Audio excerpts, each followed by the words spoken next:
All right, we are back live, man. Oh man, I feel like it's been so long, man, since I've been live. First off, I really want to apologize to the channel for not putting up content like that. I've put up one video in the last 2 weeks because I've clearly have a lot going on. All right, I moved, and in between the move, I was doing a lot of things, and I still been working. It's not like I'm on vacation moving. Um, so everything happened so fast, and I moved, and I'm still working, and I'm still taking care of family stuff at the same time. So I apologize to all the supporters of the channel for not putting out any content in the last couple of weeks. You know, I've only made that one video where I addressed the Benn situation. And even that, it was like a week of not doing any content. So I'm very, very sorry about that, guys. But I'm settled in. I'm still working on this new place. And I would like to set up like a station in here at some point, so I can do my podcast and get everything going. Okay. But good news, great news. Let me say great news. We don't have to worry about hearing the ambulance sirens in the background. I've read so many comments over the years of people that listen to my videos that said that they were listening to my video in the car and they heard the sirens and it made them pull over because they thought a cop was trying to pull them over or something like that. So we don't have to hear any more sirens. I'm in a different area. I'm still in New York. All right. But I'm not in Harlem, but I'm very close. Okay. But you don't have to worry about the sirens and all of that. Okay. But yeah, I'm in a new space. That's part of one of the reasons why I did want to move, is because I wanted to go somewhere where it was just a little bit more peaceful, and you didn't hear all the noise. You know, I didn't live that far from Harlem Hospital before, so that's why you always heard the noise. But I'm in a beautiful new area, and I look forward to upgrading this channel. You know, I've been really, really motivated with the the channel and wanted to, upgrade it. And I'm just settling in. I'm still getting a lot of things done. All I did was really just clean up this space so I'll be able to at least drop some content. And but I haven't even begun. I'm like only 20% of what I'm trying to make this place look by the end. Okay. But I do want to make it like a real podcast, so we could get to the point where I don't have to work no more and I can just work off making boxing content. I mean, that's really honestly the main goal out of all of this. All right. I know you guys got a lot of questions. What's up, everyone that's here, everyone that's joining up? What's up, Drumming for Life? Salute. Igor, what's happening with you? Hi, New, what's up with you? So I'm not going to the Wilder fight this weekend, okay? But I will be going live for the Wilder and Haney fight. I'm going to cover both fights at the same time. I'm still working on that. I have to go to my sister's engagement party Saturday. So I'm most likely not going to be covering the Baumgardner Mayer Shields Marshall card, which is killing me right now because I really want to cover that fight, because that card is much, much more important than the other two cards that we got, in my opinion. Even though Haney Kambosos 2 is a undisputed fight, it's not an undisputed fight that we're asking for, because we already saw how dominant Haney was in the first fight, right? So most of us are not really looking forward to it, okay? But we'll touch on that. I'm just going to do a prediction. I'm not going to do a full breakdown because I haven't done any full film study for these fights. I did do a breakdown for Wilder and Helenius, so I'm just going to breeze through that later on in this video. But as far as like Haney, Kambosos, I started doing film study and I never finished because I just got caught up with the move. All right. Um,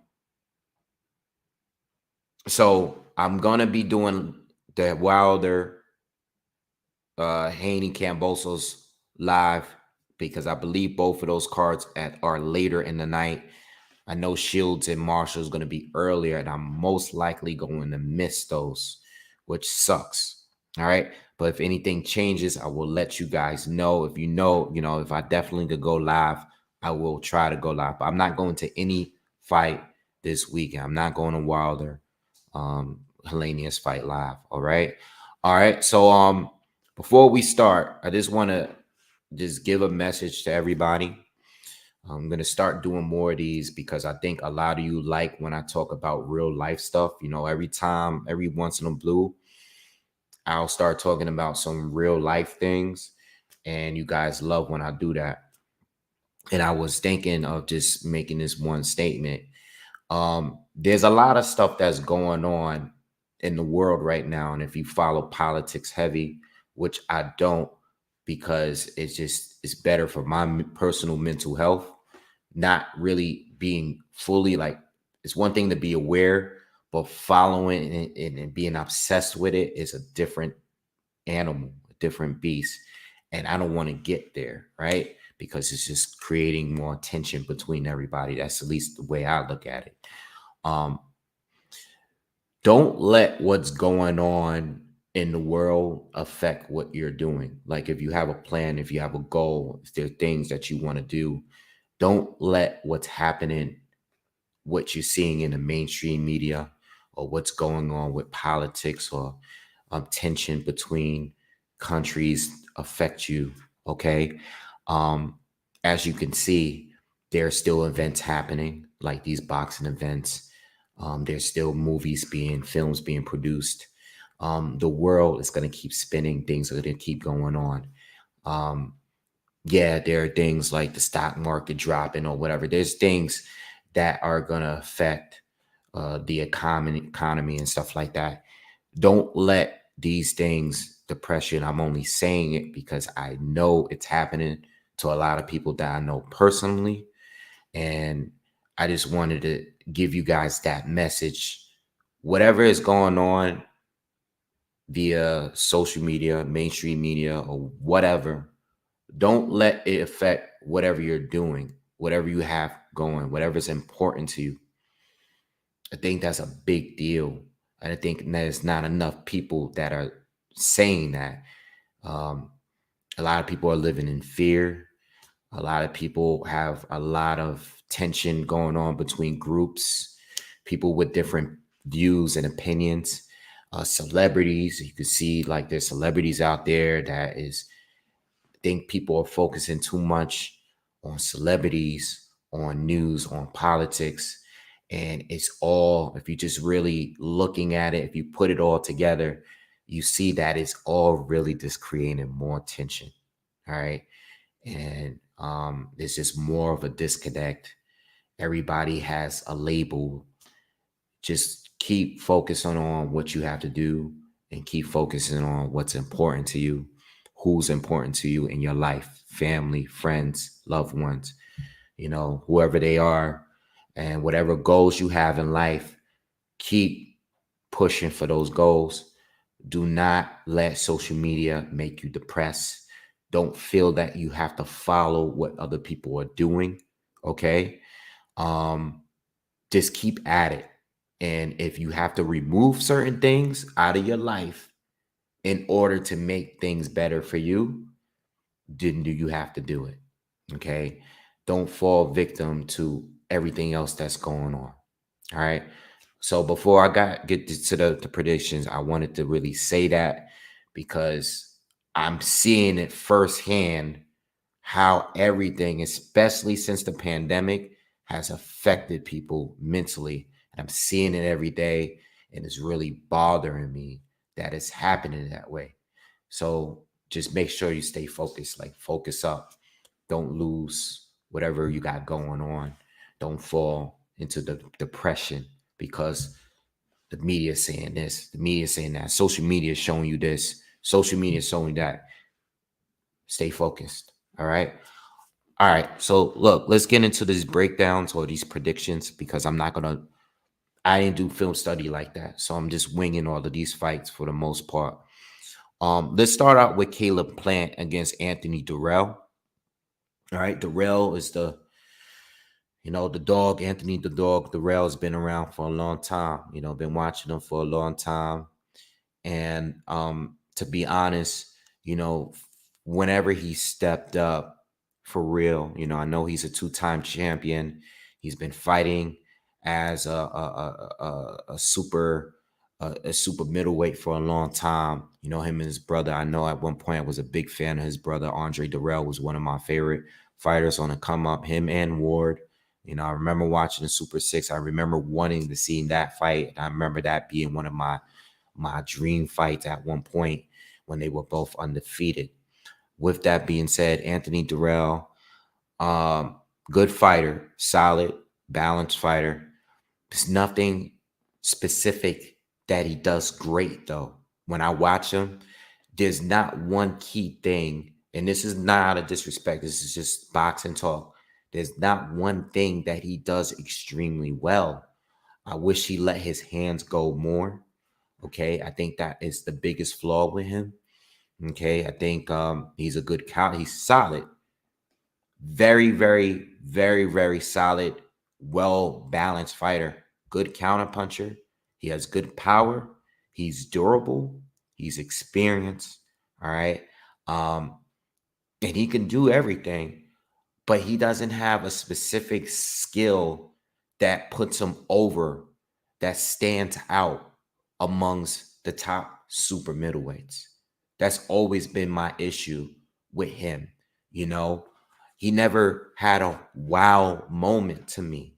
Not saying that Plant did either, but with Dirrell, and he's like pushing his later 30s at this point, and even with him pushing that close, that old, I'm not saying I've seen much of a downfall. What I'm saying is that I've seen just ups and downs in his career. And then there was fighters where I felt like he should have dominated, but he didn't. He either had tough fights with them. And it just was like, I've seen a lot of underwhelming performances from Dirrell, you know? Um, with that being said, he's fighting Caleb Plant, who is coming off of his first loss. Caleb has never really fought the very best. Neither did Dirrell. Dirrell actually picked up a lot of wins, leading up to the Sakio Bika fights. I think I went to the first or second one when it was in the Barclays. He never really fought anyone that was amazing to me, and I think after those two fights, I think he stepped it up a little bit. I thought he would beat Battle Jack back then at that time. I did a prediction video for that years back, and I was wrong. Benavidez is another thing. Benavidez was good, and he showed us in that fight he was good. But even in that defeat, and I know he was stopped. He was stopped on his feet. He was taking a lot of punishment, but that fight proved that even in defeat, he's a very durable fighter. He's tough. You know what I'm saying? That's one thing I could say about him compared to Andre Dirrell. Is even though I thought Andre Dirrell at his peak was probably more talented, Anthony was more durable to me. You know what I'm saying? He's had those tough fights, and he is a dog for real. Um, Plant though, Plant does have more talent to him, in my opinion. He's just more talented. He's more technical. He's more athletic, you know. He's quicker. I think he's smarter. Uh, I don't know if he's as versatile as Anthony. I don't believe he's as durable as Anthony, but I think overall he's a better talent. I think he brings so much more.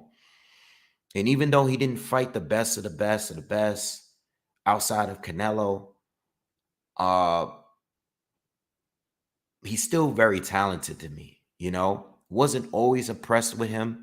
I think his biggest flaw with me is his stamina. He just always fades. Like, this is the one key thing about Plant. Plant fades. When he's fresh, his defense is on point. His reflexes is on point. If you notice, if you look at his fights, and even in the fights that he won, not just Canelo, Truas, Uzcategui, once he starts slowing down, he starts getting hit a lot more. Okay? That's the one key part about this fight that makes things a little bit questionable, because Dirrell do have power. Now, early in the fight, those first 4 or 5 rounds, I expect Plant to shine. But I don't think that Plant can hurt Dirrell. I don't think he can hurt him at all. All right? I think he can definitely outbox him. But if Dirrell is to really press forward and be more aggressive on the second half, what's good, Woog? I see you in there. If he can push forward later, I think he can pick up some rounds and should probably at least, if not knock down Plant, go for the stoppage later on. I don't think Dirrell can beat him on points. I don't think he can beat him on points. If Dirrell really wants to win this fight, he's going to have to be a dog, but he's going to have to wait until the second half to do it, because Plant is going to be too sharp early, too quick early, moves too well, too good, smarter, all those things I just said. He's going to have to wait until the other half. You know how certain fights where we just had not too long ago, Lomachenko against Teofimo Lopez. Loma lost the fight, but the game plan was to attack Teo later after he had slowed down, and it worked for him. It was just a little too late, gave too many rounds off. I think Dirrell in this fight here, he's going to have the same game plan. It's risky, but I don't think he beats Plant skill for skill, round by round, on points. Definitely not. All right. Dirrell, game plan, push forward in the second half, become a dog, attack the body, be physical, rough him up. Plant, on the other hand, do what he normally does. Use that jab, keep the distance, fight smart. All right. Catch him with some left hooks. I think they're both orthodox fighters. They are both orthodox fighters. What am I talking about? Plant, set up use that lead hand. That lead hand is his best weapon. He does everything with it. He doesn't have a big right hand. All right. Might catch you with it. I believe he caught Uzcategui with it. But that lead hand, all those different variations of jabs, okay, changing it up and catching you with that hook. You don't see it coming because it just looks like he's going to throw a jab. And then before you know it, he's throwing a hook. All right. But does he hurt Dirrell with those? I'm just not sure. I don't believe so. Right. Maybe he could catch him with a good chop and drop him, get a 10-8 round in there. But I don't think he stops Dirrell. I think Plant, get yourself in a comfortable lead, to a point where when you do fade, and you probably will fade later, you'll be in a good space. All right. The problem is with Dirrell, like I said in the very beginning of this, and yes, please smash that. Thank you, Drummond. Please smash that like button. Like I said earlier in this video, Dirrell don't really let his hands go enough for me. He's never been a volume puncher. All right. He doesn't have the greatest stamina himself. So even though I'm telling you guys that he need to push forward and be a dog later, he's not like Errol Spence or anything like that. So I don't even know if he's going to even have the gas tank to even do that later, especially because he's in his later 30s. All right. So with that being said, and I haven't spoken on Russell and Rodriguez. I'm not going to speak on it because I just do not know at all who's going to win that fight. I don't know. I don't know what Rodriguez got left in the game. And Russell, that specific Russell, I never was really that high on. All right. So I think that could be another, the first fight was canceled, or not canceled, but it was stopped early because of the headbutt. But anyway, I have Plant winning this one on points. He is the favorite to win, and for a good reason. All right. I got him winning on points, even coming off of a loss. I think that may affect them. It could affect them, or it might not affect them. All right. But we just gotta wait and see. But I got Plant winning. All right, and it's gonna be about a decision. All right. Okay, what else we got? Let's talk about Mayer and Baumgardner. All right. Now I did do a video on this. I did do somewhat of a breakdown on this. Okay. I made a video when the Queen passed and when the fight was rescheduled. I pretty much gave you my thoughts. I don't think my views really changed like that. I do believe that this is a 50-50 fight. I like Mayer's chances because she's tall, she's long. If she is going to use her reach, she should. I feel like she should. Um, she's the more experienced. She's fought the better opposition, like consistently. I've been watching her longer. I've been a fan of her longer. But I'm a big fan of Alicia as well now. I like them both, and I think either one can win this fight. But Micaiah, she's been in there tougher.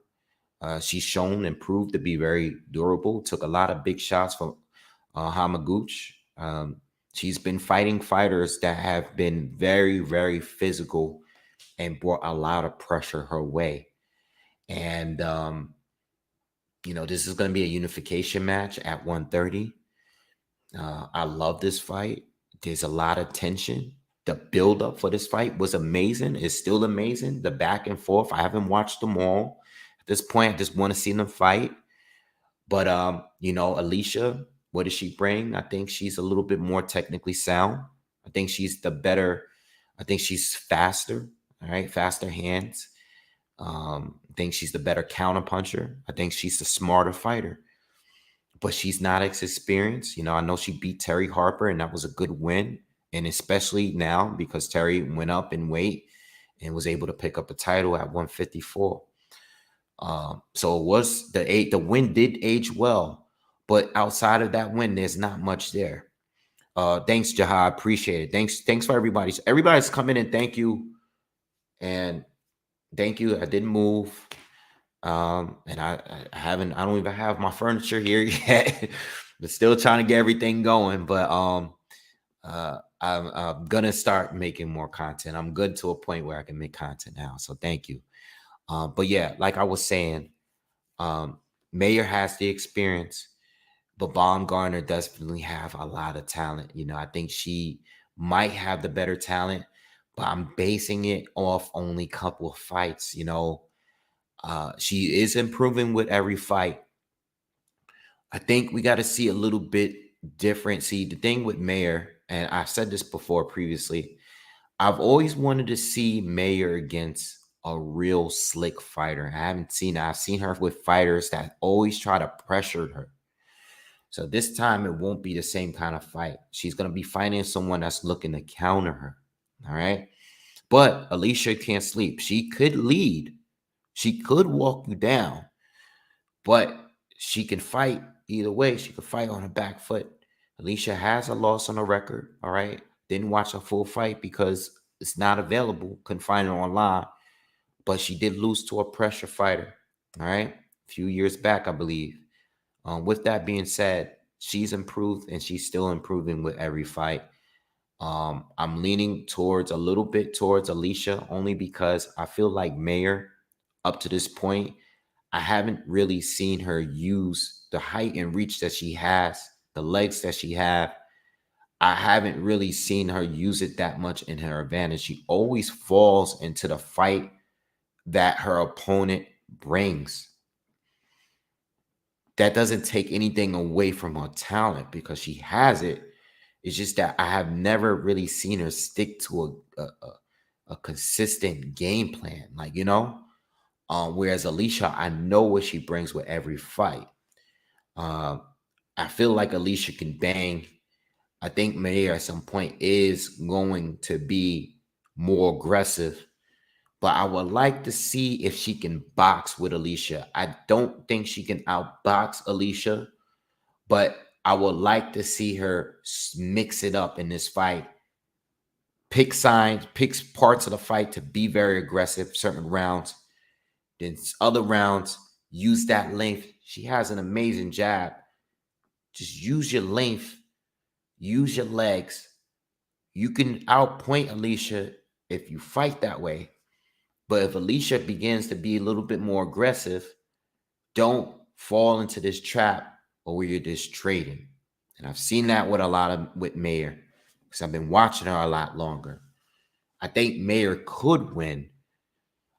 I don't know if she will. Alicia has seemed to be the more powerful fighter between the two, but we're basing that strictly off one big win that she has. All right. So we just got to really, really see. It really depends on what I believe that I'm picking Baumgardner by like a split decision. I wouldn't even be surprised if we got a draw out of this, but I would not be surprised if Mayer win this fight. I think Mayer could win. I think she has the ability to win. I just don't know how. Um, so it is what it is. So let's move on. Let's talk about Haney and Kambosos too. All right, all of these fights are Saturday on different cards. You got ESPN, you got The Zone, you got Showtime, I believe, or Fox, PBC. Haney and Kambosos too. I did do film study on this fight because I went back and watched the first fight. And I was mainly watching that fight to see what can Kambosos do in order to make this fight competitive, because the first fight really wasn't competitive. Haney was able to neutralize George and make him look normal again. All right. And I'm going to be realistic because that's what we do here. Before the Teofimo Lopez fight with George Kambosos, I thought Kambosos was a good fighter, but I thought he was just okay, as in he's a worthy fighter for a title, but there was the super elite at 135. We got Ryan, we got Loma, we got Tank, we got Devin, we got Teofimo Lopez. That's who we had at that time.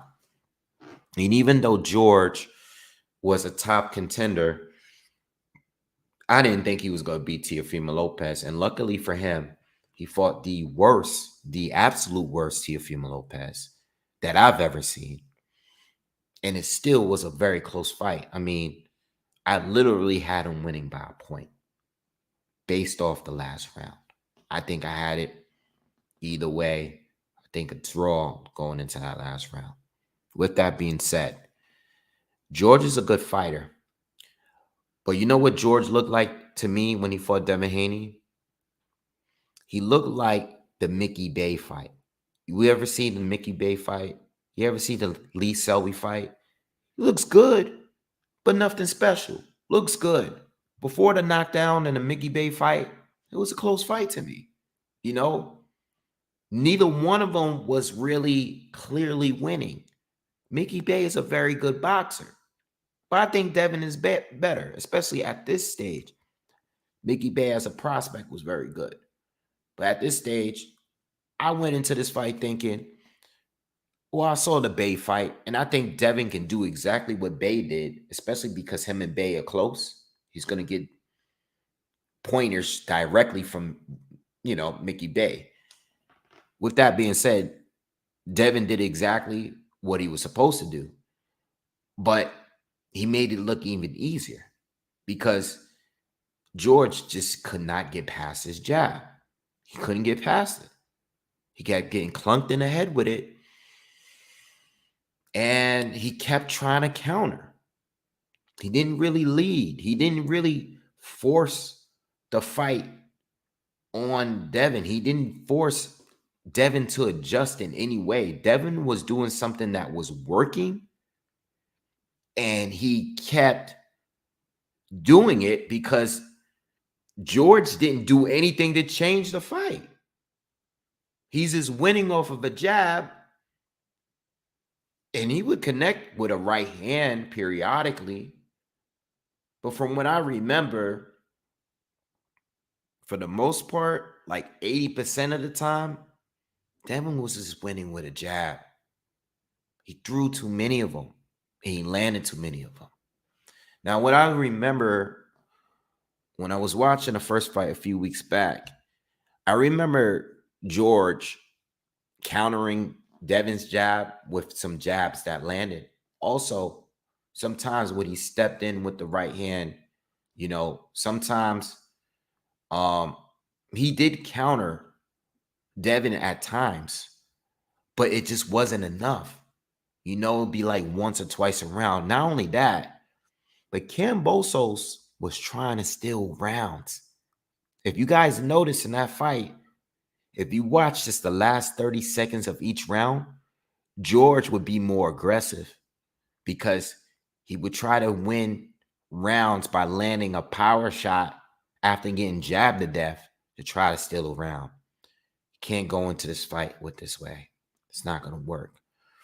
Now, even though I'm expecting him to be more aggressive, I'm expecting him to counter more, I'm expecting him to lean more, that also means that even if he were to go that way, Devin Haney is just going to go into a different bag of tricks, which he has. He didn't have to just win off the jab. He won it that way because he was being very disciplined. The game plan was working for him, and he didn't have to change. Where in this fight, I think he might actually go more into what he can bring. And he's a very versatile fighter. Now, I don't think he's as good as a defender as like a Shakur Stevenson, but he think he is a solid defender overall. I think Devin is a pretty good defender overall. He's not a bad defender. He's pretty good.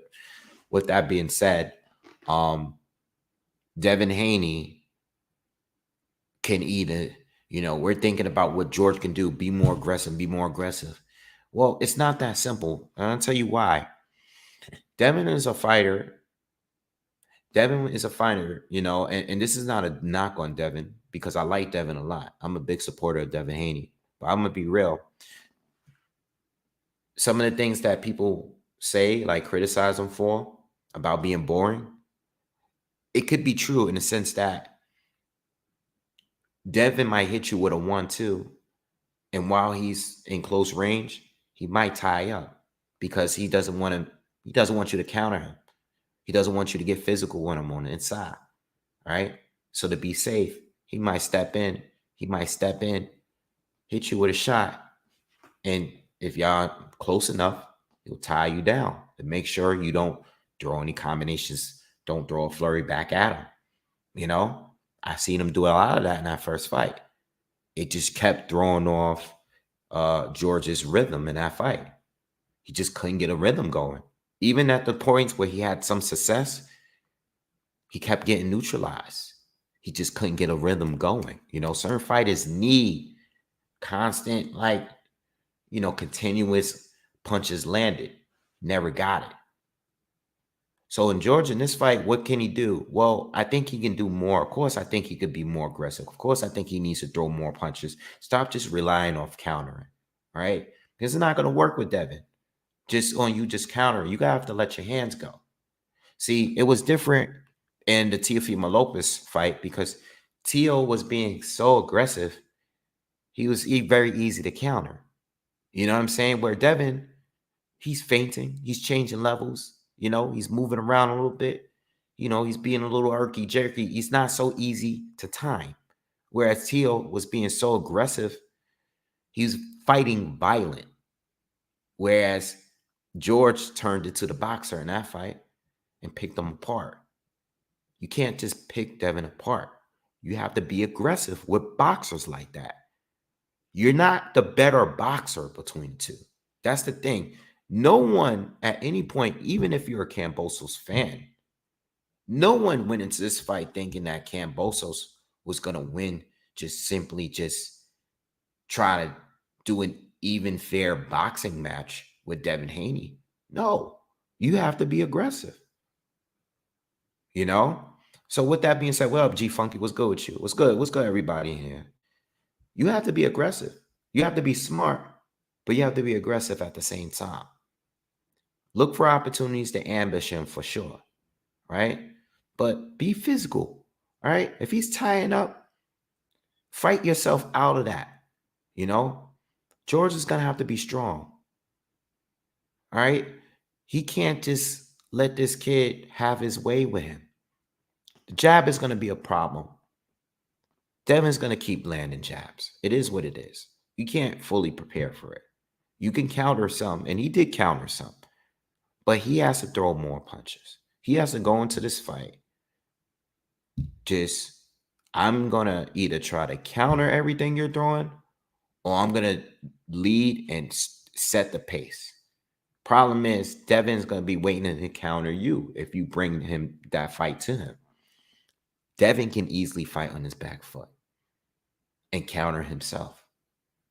You know, I got Haney winning again. I think most of us do. But I also think that George can do a better job. But I also think that Haney could do a better job because now Haney knows what he has to do to win because he's done it. And Haney also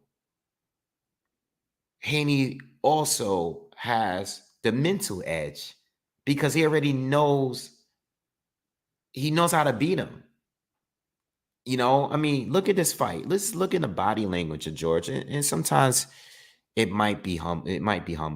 It might just be him being humble. If you listen to his interviews, he's changed his tune, right? He's not coming in with that same kind of confidence that he seemed he had going in this fight, right? So I'm sure he's prepared for the fight, you know? Or maybe he's just going to fight to get a check. Maybe he knows he's going to lose. I don't know what that man is thinking in his head. All I know from the very beginning of this fight, and the very beginning of George even fighting Tio, George, outside of the Teofimo Lopez fight, has never looked to like a guy that can beat a Devin Haney to me. And I'm sticking with that.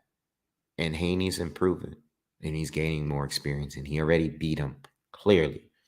I don't think that was a fluke. I think what happened was supposed to happen. And Devin Haney basically did it with one hand tied behind his back. Haney wins again, decision. All this stoppage talk, I don't see it happening from neither one of those guys because neither one of those guys are really about like stopping people like that, to be honest, especially at this level. EV, thank you for the donation. Appreciate it.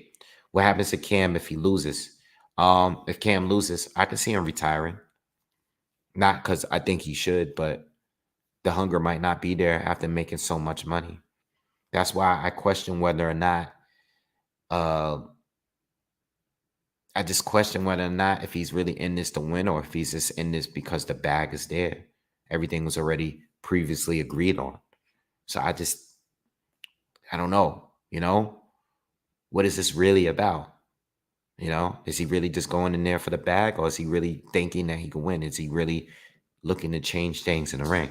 All I know is that when he lost to Haney in the first fight, he looked like himself with every other fight that I've seen from him outside of the Teofimo Lopez fight. All right. So thanks again.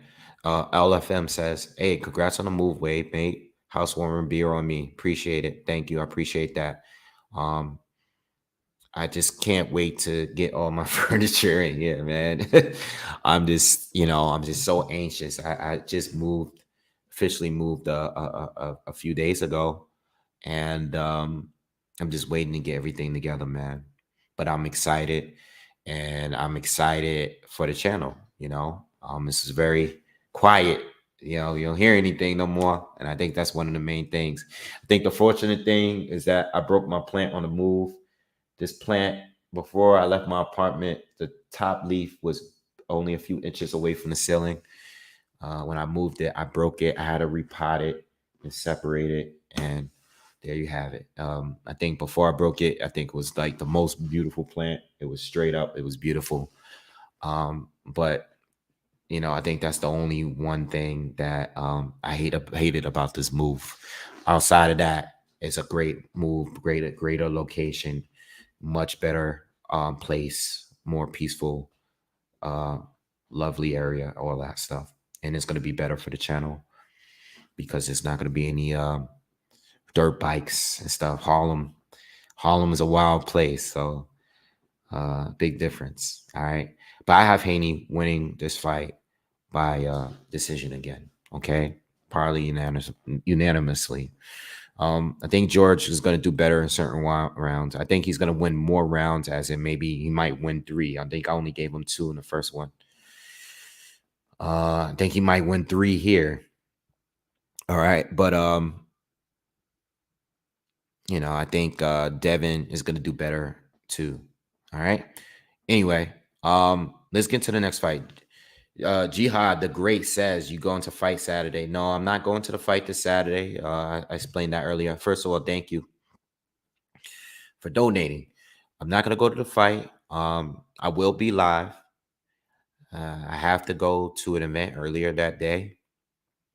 So I'm most likely not even going to be able to cover the Shields fight, which is my biggest issue for this weekend.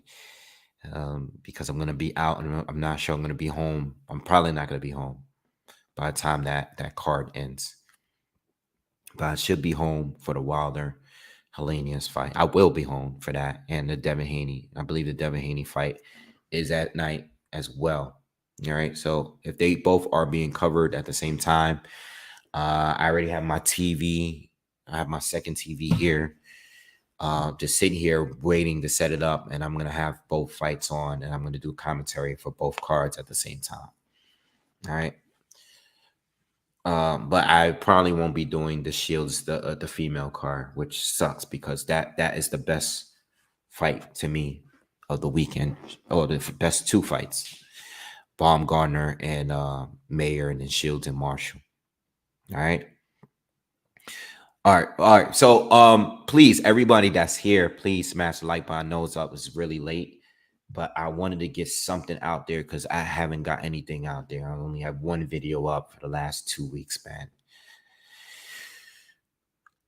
Okay, what's next? Wilder Helenius. All right. Now, I did a breakdown. This is the only fight I actually did a full breakdown. All right. So my stance on it is still there.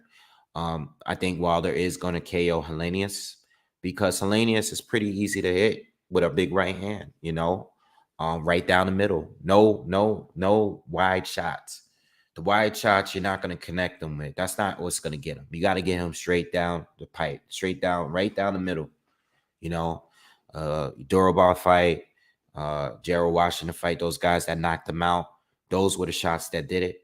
Okay, and I explained this in the breakdown that I did. Helenius is a guy that likes to lean back. Okay, he likes to lean back. So if you're in range, get that range down right. Wait till Helenius slows down a bit. All right, where he's not moving as much. Deontay Wilder's going to connect with a right hand. Okay. I like Helenius, though. I like this fight. I think this is a great fight for someone that is coming off 2 knockout losses. All right. Helenius is coming off 2 of his best wins in his career, and Wilder is coming off 2 knockout losses.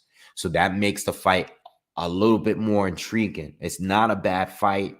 It's actually one of the people I suggested when talking about who were potential opponents for this fight.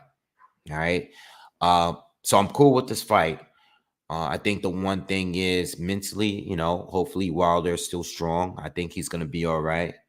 Just listening to his interviews, you know, I am with Wilder. I'm not a fan of what he says. I am a fan of him, but I'm not a fan of what he says. I'm not a fan of a lot of his hardcore fans. You know, and I don't like some of the moves that's been made in his career. I was a Wilder fan way before a lot of these people on this YouTube thing. But with that being said, I am still a Wilder fan because I love to see him fight. I've been watching his videos, okay? And Wilder, strangely, even though he's 36, I believe. All right. I'm sorry if I'm wrong. He's still improving. And now that Malik Scott has fully taken over, you can see in the videos that we're watching of him, he's improving as a boxer. Okay. He's getting dangerous. He's always been dangerous, but he's doing things that are a little different than before. All right. And he's still extremely athletic. He's not slowing down. All right. I think some of the fights that we've seen that he struggled in, even though he's scored knockdowns or knockouts or whatever, these fights would last a lot shorter if they were to fight him today. If he fought Stavern at the time that he fought him, I'm not talking about the rematch, the first fight. If the first fight were to happen today at Stavern's peak, Wilder would have stopped him early, not go the distance with him. He would have stopped him early. If he fought Ortiz earlier, or with his current experience, then he would have stopped him too. If he fought Spilka, where he's at now, I think he would have stopped Spilka a lot earlier, and that fight would have been nearly as competitive. Same thing with Duhapar. Same thing with anybody else that's giving him any trouble in a fight. Wilder is still improving, okay? And like I've said before, there's always going to be a demand for Joshua and Wilder. I still want to see it. I don't care how many times they lose. I still want to see the fight, all right? Wilder is still a very, very good fighter. Even with those 3 losses or the 2 losses to Fury and draw, I still give him credit for knocking down Tyson Fury 4 times in those 3 fights. All right. 4 times in those 3 fights. Even after getting stopped by Fury in the second fight, he was still able to stop or drop Fury twice in the third fight. So I do give him a lot of credit for that. With that being said, Wilder is going to stop Helenius.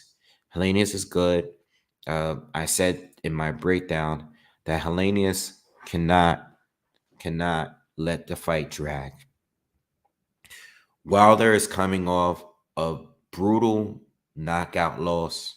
He took a lot of punishment in those last 2 fights. You want to bring the fight to Wilder. You don't have a chance. You don't have much of a chance. Bring the fight to Wilder right away. As soon as that opening bell goes, this is what I said in my breakdown. Do not try to figure things out. Get straight to Wilder. Be that fighter that he's not used to fighting when you spar together. These guys got a lot of experience with each other because they know each other outside of the ring. Helenius need to bring the fight straight to him. Let him know that we are not friends and I'm here to knock you out because I want a title opportunity. Don't let Wilder get comfortable and get rounds in, okay? Bring it straight to him because he's just coming off of 2 losses, 2 knockout losses. You're the one that's coming in with the momentum. Act like you are. That's the only chance that Helenius has. Still think he gets knocked out. But if he wants to have a better chance of winning this fight, start off fast. If not the first round, at least by the second round. Helenius has to start off fast.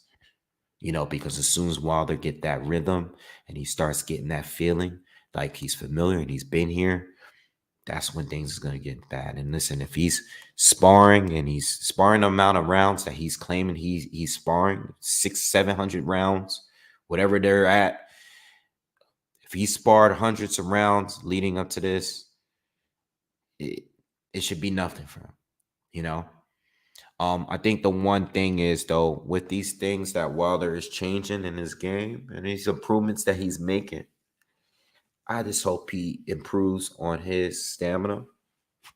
All right. I think that's something he needs to improve on. Why? What's the point in improving in all these skills and getting, having those twitch-like reflexes and working on quickness and speed if you burn out quickly? Gonna be easier to hit later in the fight. All right. I see a lot of these videos. A lot of it is based on his athleticism. He needs to work on his stamina. I hope he's improved on that as well. That's always been an issue with him because once he becomes stationary, he's not as good. What I do like though is that he cut down in weight. He didn't stick to staying heavy. I like him the way he is right now. I liked him in a Brazil fight. I like the skinny leg Wilder, smaller upper body. All right. You're not going to be the biggest guy. You're not going to be the heaviest guy. Use your speed as an advantage. Just like Usyk, he's not going to be the biggest guy. He uses his skill. He uses his stamina, his conditioning as his advantage. So Wilder needs to use his speed, his jab, his movement. You already got the right hand. You can use the right hand to knock anybody out, even being smaller. With that being said, stay small. Glad he came in smaller. All right. I don't think I see a comment, Leo. I don't think he should be at 210. But I think anywhere, I said in the breakdown, I think anywhere in between 215 and 225 is where he should be. And that's where he looks like he's at. All right. Just my opinion. I think he was close to 240 against Fury in that third fight. Way too heavy. You know, I don't think he should be any more than 225 in my opinion. No more than that. Want to be quick. All right. So I have Wilder by knockout. I think it's gonna be within 5. All right. I like within 5. We'll see. All right. So let's speak on Shields and Marshall, and then we're gonna close it out with that. This is the toughest one for me to decide on because I think that, to be honest, like I said in the previous video I did talking about these two, I really believe that anybody can win this fight. You know, I think this is a real 50-50 fight. I've been back and forth with it. You know, I am definitely rooting for Shields. You know, I've been a fan of her since she's been pro, and I want her to win. You know what I'm saying? I'm a fan of her. I like her. You know, I don't always agree with what she says in the interviews and the behavior and some of the things outside the ring, but I don't care about that. I care about the fight. You know, at the end of the day, I'm a big fan of her. All right. But Marshall is very, very good. Very, very good, man. She's one of the best I've seen. Period. She's way better than anybody that Shields has fought. And Shields is way better than anybody that Marshall has fought. All right. I saw that that Olympic fight. Shields won that fight to me. I thought she won it. You know? Even as an amateur fight, I thought Shields won. You know, I think if it was a pro fight, she would have definitely won. But as an amateur fight, I thought she still edged it. You know, I don't think Marshall won that fight. But they both have some, you know, they're so good at what they do. I think with Shields, really, you know, she has the speed advantage. She's quick hands. She doesn't lose many rounds. You know, she's a very good counter puncher. And, you know, up to this point, she's been very durable. I know she's been dropped, but, you know, she won that fight. She wasn't hurt bad in that knockdown. It was earlier in her pro career. Shields, love the defense, love the head movement. Just well-rounded. I think people underestimate her power. Like I said before, there are certain fighters that don't have KO. They don't have KO written over their record. I get it. You know, we say that about Devin Haney. We say that about Shakur Stevenson. We said that about Floyd Mayweather. Shields is clearly not a KO artist, but she hits hard enough to keep people from just walking through what she's throwing. They don't want to get hit. Those punches hurt. She attacks the body. She hits you with shots you don't see coming. And it keeps her opponent away. It keeps her opponents, she neutralizes all of them because they don't want to get hit. So with that being said, Marshall hasn't fought anyone on that level. All right. Shields is a girl that always, for the most part, wins a lot of rounds. Marshall, on the other hand, no. Great talent. The way she moves, her angles, her power, knowing how to use her length, all right, with that jab, all right, very herky-jerky, can switch periodically, all right, doesn't have the greatest defense, but she's a very good, talented pressure fighter. She means business. She's not in there to play around. She's not in there to go rounds and rounds and rounds. I think she only has one, was it maybe one or maybe two? I'm just not a breakdown. I didn't do my homework. I just turned the camera on. Marshall is no joke. She's better than anybody that could. I know people like to go into the resumes and the experience. Yes, Shields have the resume and experience, but she doesn't have the KOs that Marshall has. Marshall does have a good resume. They have a couple of common opponents. And Marshall's no joke, man. All right. Those angles is what I'm worried about when it comes to Shields. Shields like to throw this like flurry at times, like And I feel like she leaves herself open when she does that.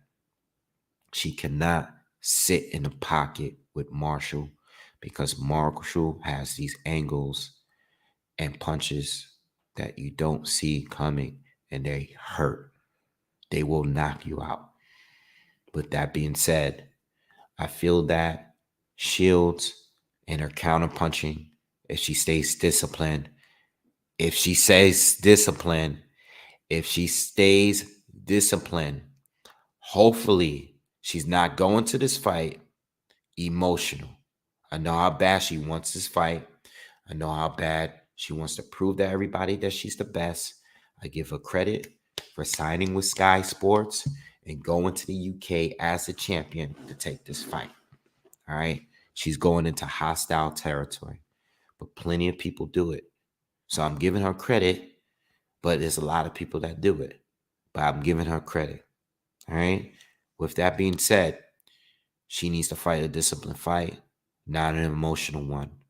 All right. Win the fight. That's all that matters. You don't have to make it look pretty.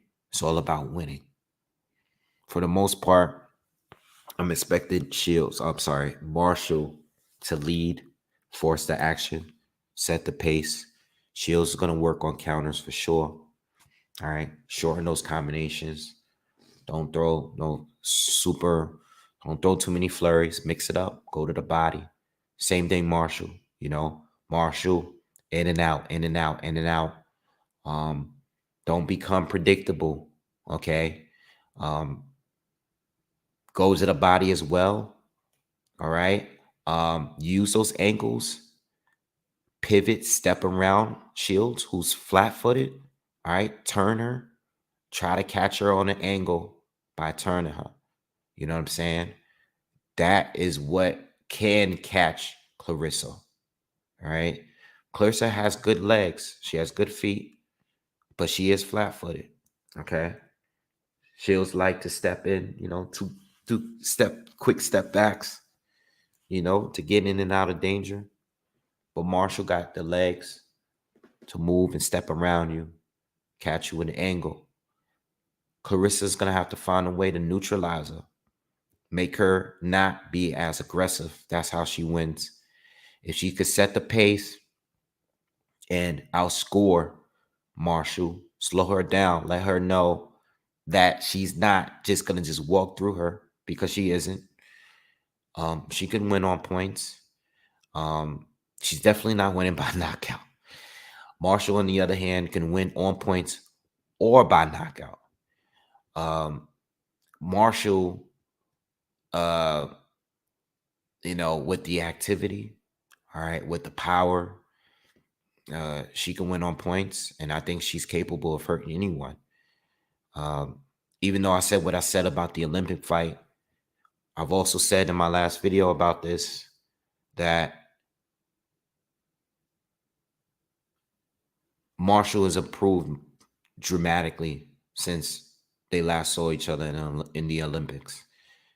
Um, Shields fights the same, but she's just polished her game, whereas Marshall has changed her whole style. I think if Marshall were to take a little bit of her amateur style, and I mean by using her length, her jab, to move a little bit, 5 periods to ambush, Clarissa, instead of just being so predictable, I think she has a better chance of winning. I hope she's not just coming into this fight. And I talked about Shields mentally, but also with Marshall. I hope she's not coming to this fight just looking to force a knockout. I know Clarissa really wants to win. I know Marshall really wants to knock her out. All right. I know there's a lot of tension, a lot of bad blood. Both of them needs to be mentally like, this is a 10-rounder with 2 rounds or 2-minute rounds. They got to remember that. You got to win the rounds, because if the knockout doesn't come, got to go to the judges. You know what I'm saying? I think if Marshall is too aggressive, she might have to pay for it. All right. Clarissa has great stamina. All right. We got to just see what Marshall looks like when the fight goes on. And I think the fight will go on. All right. I'm going with I'm going with Shields. I'm going with Shields. More because I want her to win. I think she could win, but being that it's a 50-50 fight to me, I think Clarissa can beat her. But I can see it. I think regardless of the outcome, I see it being very controversial. And I'm not surprised. I would not be surprised if there's a draw at the end of this. Okay. Also, this fight is in the UK. If it is a close fight, which it it might be, I can see them giving it to Marshall. But I can see Marshall winning too. In fact, there's so many outcomes for this fight. I wouldn't be surprised if someone got dominated in this fight. I wouldn't be surprised if Shields completely neutralized her and made her look regular. I wouldn't be surprised if Marshall dominated her round by round and potentially stopped her. I wouldn't be surprised. Nothing surprises me with this fight. Draws, controversial decisions, wide decisions. Anything can happen here. You know why? Because both fighters are so dominant in the way that they win. Shield is dominant when it comes to points. Marshall is dominant when it comes to knockouts. My thing is, if Marshall can't get the knockout, which I'm not predicting will happen. That's not my prediction. I know it's an outcome. It's a possibility. But if she can't get the knockout, which I'm not expecting her to, how does she look in 10 rounds as far as scoring a fight? You just got to wait and see. I love the fight. Best fight of the weekend to me. Baumgardner and Mayer is probably the second best fight of the weekend to me. I just can't wait. If anything changes, I will try to cover it. But I just want the fight to be good. I want 2 things. I want the fight to be good, and I want the judges to do the right thing if it is a close fight, or competitive or whatever, if it goes to the scorecards. All right. I think there's going to be some controversy, though, for sure. This is boxing at the end of the day. And I do believe that there's going to be an immediate rematch for sure. All right. I'm not expecting a knockout from neither, though. All right. I think Shields is just too good and too talented to get knocked out. And I also believe that Marshall is too durable as well. You know what I'm saying? Anyway, yo, shout out to everybody that's been here. Let me shout out to everybody. I see you guys been leaving comments, man. I apologize for not. I just had to get these breakdowns done. Andrew Smith, I see you, man. Shout out to you, OG Tate. Shout out to you. I saw your comment about boxing gyms. Yeah, I gotta get him on here, man. We do chat, we do text here and there. Um, amazing channel. Oh man, Charles Edward Cheese. Charles Edward Cheese. Thank you, man. Salute to you, man, for the big 500.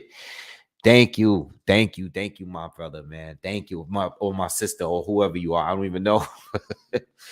Thank you. Thank you, man. Appreciate you. Appreciate you for sure. Um, damn, man. That's a great way to start my first video back, man. Thank you, man. I appreciate it. Really do. Um, so like I said earlier, if you came in late, and Charles, thank you again. You already know. I had to do my predictions this way because I just wasn't gonna have time to do film study. Um, but I will from here on continue doing these videos. For as far as Saturday, I'm not planning on doing Clarissa Shields' Marshall card. If something changes, I will jump on live. If I can, I will do it for sure. Wilder and Helenius and Haney and Kambosos too, I will have it live.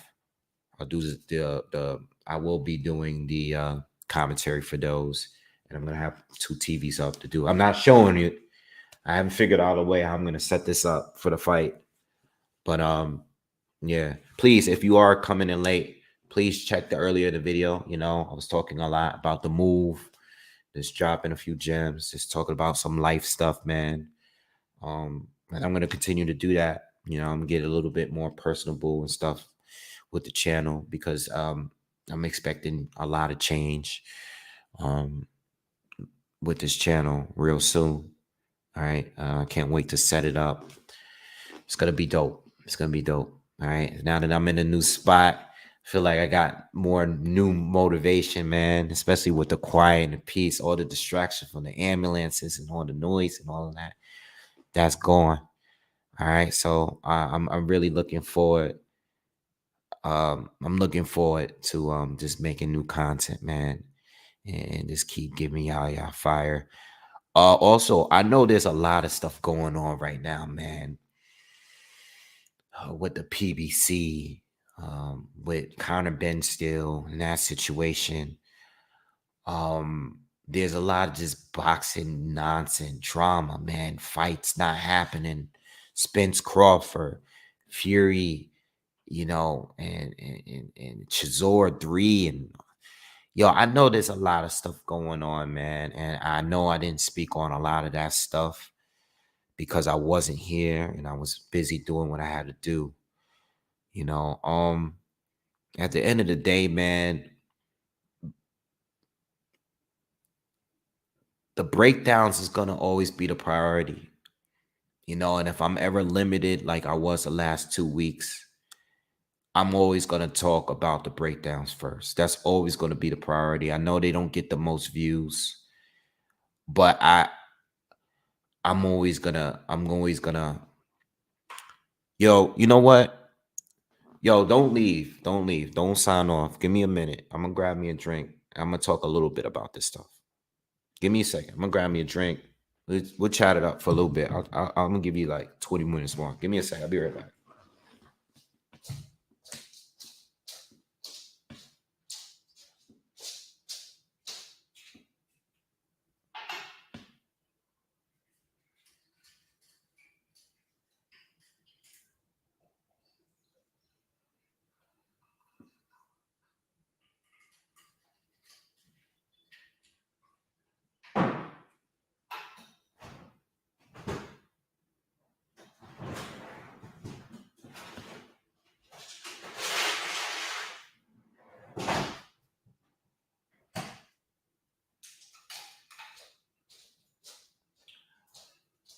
All right. All right. All right. Look, man, as far as Connor Benn situation, I'm I'm I'm done talking about that. At this point, I'm just gonna wait and see what happens. You know, how are they gonna deal with this? They got all this investigations going on with him. Other tests he might have popped on. And I'm not getting into any more of that, man. All I know is that I addressed it based on what we heard up to that point, and the fight was canceled, and we just gotta wait and see what happens. You know, that's it. There's nothing else to say. You know, as soon as we get some more information on him, then we can talk about him a little bit more. But as far as right now, I'm gonna leave that alone because I don't want to. I don't want to. I just don't want to talk about it no more. You know, I don't want to talk about it. I want to wait until something official comes out. I know a lot of people have talked about what was said, you know, the inconsistencies of Hearn and these promoters and stuff. There's a lot of people that's making great content on there. Shout out to Boxing Beats and Rhymes. He made a video recently talking about it. It's great, great, great stuff. But at the end of the day, I'm just gonna wait and see. Just like I waited when I made the Conor Benn video before. I waited until they actually officially canceled the fight a couple of days prior to the fight. And that's what I'm going to do. You know, I want to have a lot of views. I want to get a lot of hits. I want to get a lot of subscribers. I want all of that. But, you know, I don't have the time to just keep pumping out videos on updates on stuff that we hear from the media and stuff like this. I mean, yo, hold on. The media, man. I don't know about you guys. I just don't know who to believe anymore. I don't know who to believe. The main sources, where are you getting it from? From whatever major media boxing outlet you getting it from. I don't know I don't know who to believe anymore. You know, you can't believe them. You can't believe YouTubers. Everybody has sources. You know, they're right a lot. But when they are wrong, we tend to remember when they're wrong. You know, especially when it's a fight that we're really excited about, and it's usually the bigger fights. You know, it's usually the heavyweight fights. It's usually the welterweight fights. It's usually the lightweight fights. It's usually the middleweight fight or the super middleweight. With the biggest top 10 stars of this sport, that's where they usually screw it up. You know what I'm saying? I just don't know. I don't personally have sources. I actually wait until, well, I got a couple of sources, but I don't post that stuff. I've been told things that I do not like posting until it's confirmed. When I get told things, I'm like, okay, that's great news. Yes, I might be the first to put this news out there. But if it doesn't happen, I'm going to start looking crazy to y'all. And I don't want that to ever happen. I'm not going to do it. I know it would give me a lot of news if this fighter or this camp from somewhere told me this information and I could post it first on here. I'm not doing that because things change all the time. People go in different directions all the time. I'm just not going to do it. I'm not about that. I'm really, my goal here is to give you quality boxing talk every single time. I might give you a little bit of gossip every now and then. I might give you a rant every once in a blue. But that's as far as it goes. And I'm comfortable with that. I want to keep my following here more than gain followings. Like, you know what I'm saying? I want more following, but I want to keep the guys that are here and gals. All right. Um, I don't know, man. This whole I tell you this though, what's bothering me the most, what's bothering me the most is the PBC situation with Spencer Crawford.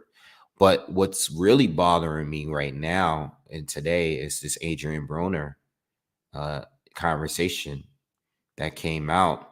And I'm not sure if this was like on his, I'm not sure who's the real source because I've seen it on, I seen Fred from Barbershop Conversations talking about it. I listened to Ring IQ talking about it. I don't know who's the real source of Adrian Broner and on what platform he had that interviewed on. But Adrian Broner went into detail about some of the things we've heard about the PBC, about them not having the money, about how Showtime is going to be done, and Steven Espinoza and all this stuff.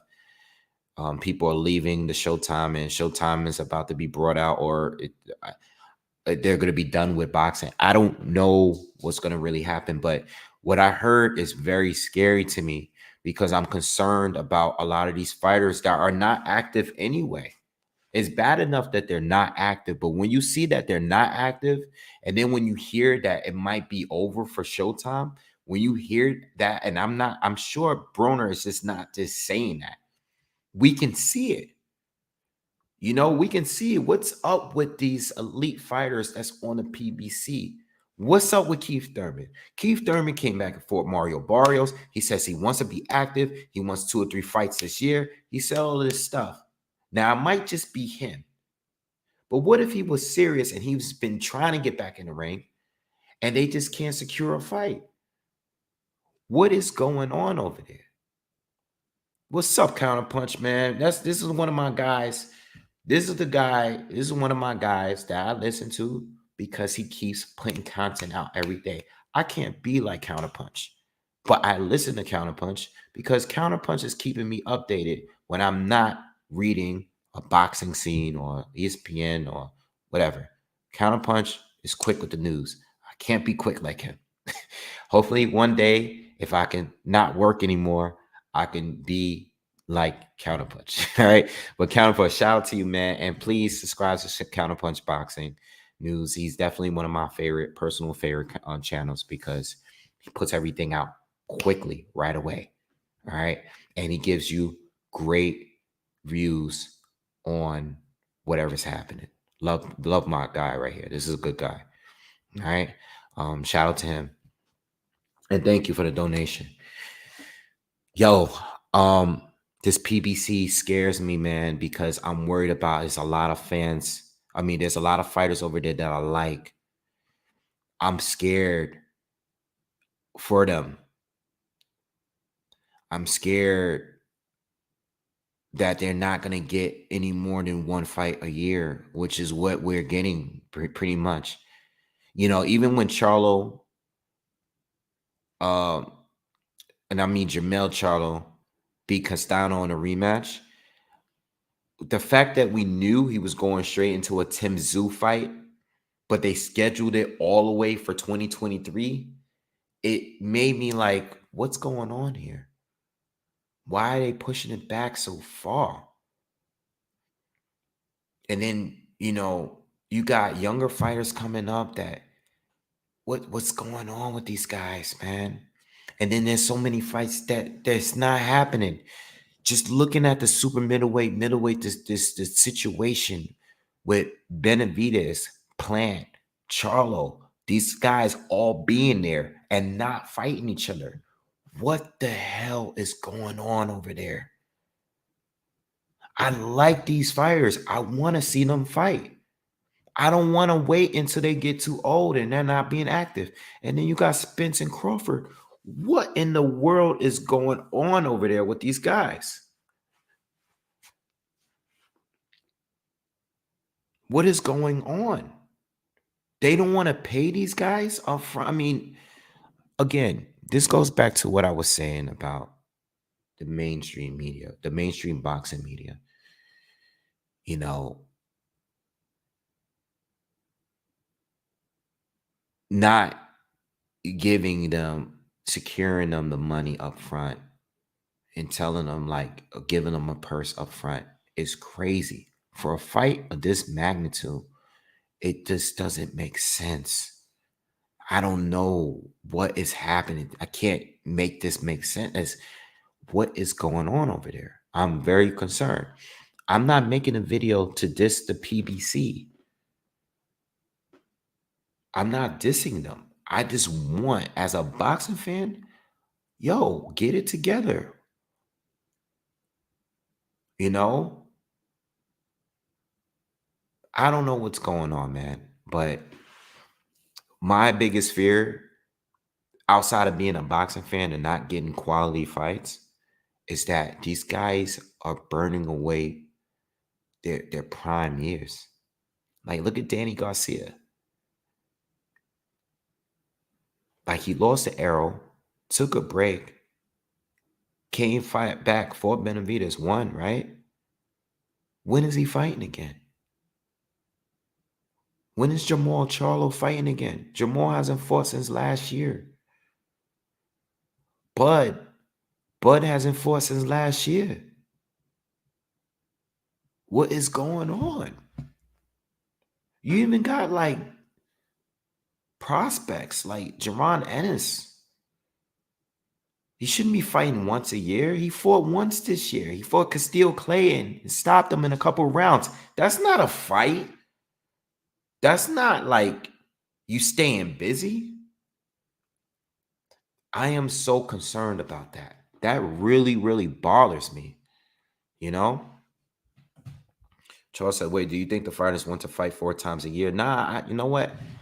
I think they want to fight twice at least. I don't think any of them want to fight 4 times a year. You know? I think they want to at least fight twice, though. Especially the newer guys. I think the newer guys should be fighting 3 times a year. You know, Pocket says, great point, Wave. I'm starting to forget about the fighters like Charlo, Andre, Ennis, Thurman, Benavidez. Well, Andre's not with the PBC, but, you know, can he even sign in the PBC anymore? You know?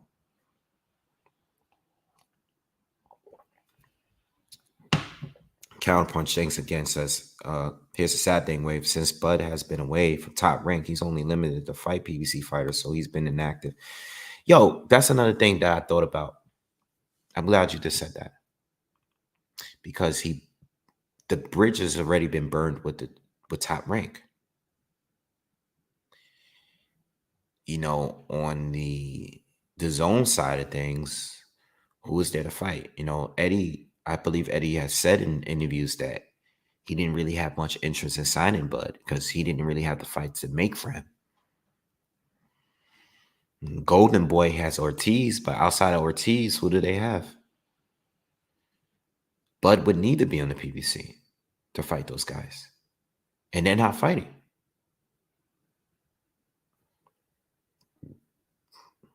You know, it makes you really wonder, like, yo, we've been hearing this for years. I know Fred from Barbershop Conversations has been saying it for years. There's other channels out there that's been saying it. But it's happening right before our eyes. It seems like it. Bud has to fight on PBC. If he doesn't fight on PBC, there's no fight. If he doesn't have to fight Errol Spence next, what is he going to do? Time is going past. He's only getting older. He's 35. You know that breakdown I did like in April or May where I just did a random like 40-minute breakdown of Errol and Bud? And people are still leaving comments on that like almost every day. When I did that breakdown, I just did it for the hell of it. I accidentally said 30, Bud was 35. What I meant to say was Bud was going to be 35 by the time of the fight.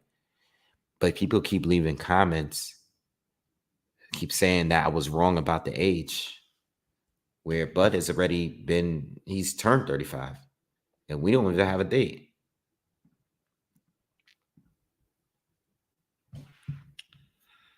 I don't know anymore, man.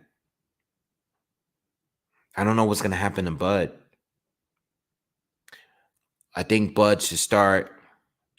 Yo, no, I don't want to say that because I want the fight. What does Bud do if he can't secure the fight with these guys? What does he do? What does Spence do exactly? I don't even know what he does, because now he's holding on to 3 belts and have obligations to make. This is scary, man. This is really bothering me, man. And that's another problem with these fans, these so-called fans. These so-called fans are so like into this whole like, I'm PBC, I'm team the Top Rank, I'm team the Zone, I'm team Eddie. Yo, these careers, their careers are on the line. There's a lot of boxers over there on Showtime. Good boxers. I don't want to see their careers go to waste. We're literally watching their careers go to waste. They're burning their best years. Yo, if you're 25, 26, 27 years old, you should be fighting at least 3 times a year. At least, bare minimum. Staying sharp. You can't be going a year and a half without a fight and no injury. What the hell is going on? And if Showtime does fall, if what Adrian Broner and all of these people saying, if it's true, what do these fighters do? Are they going to be released from their contracts? This is the good thing about it. The good thing is, if Showtime does fall, like the way HBO did, they're going to have to consolidate. Somebody's going to have to pick up these fighters. Right? Somebody's going to pick them up if it falls completely. But if it doesn't fall and Showtime stays around, but it only stays where it's at this pace, we're going to still have a whole nother network that's not going to be willing to deal with the other networks. And then the fighters still suffer because they're not even active. At least when the HBO fell, a lot of these guys went over to the Zone or whatever. You know?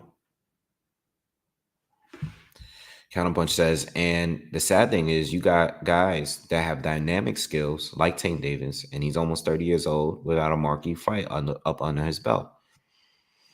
I've said all the time, the Pedraza fight is still his best performance. That was the last wow performance. Because at that time, to be honest, I thought it was too soon for Tank. I don't know if I did a breakdown, but I know at that time how I felt as a fan. And I was like, man, Tank shouldn't be fighting this guy this soon. These guys that he fought, they was a walk in the park. But he went in there and destroyed Pedraza better than anyone, still to this day.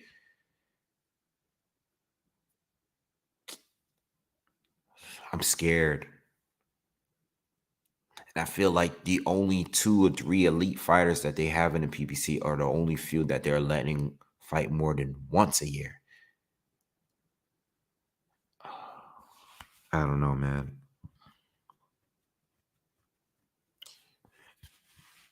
I don't know. It's depressing to even talk about it.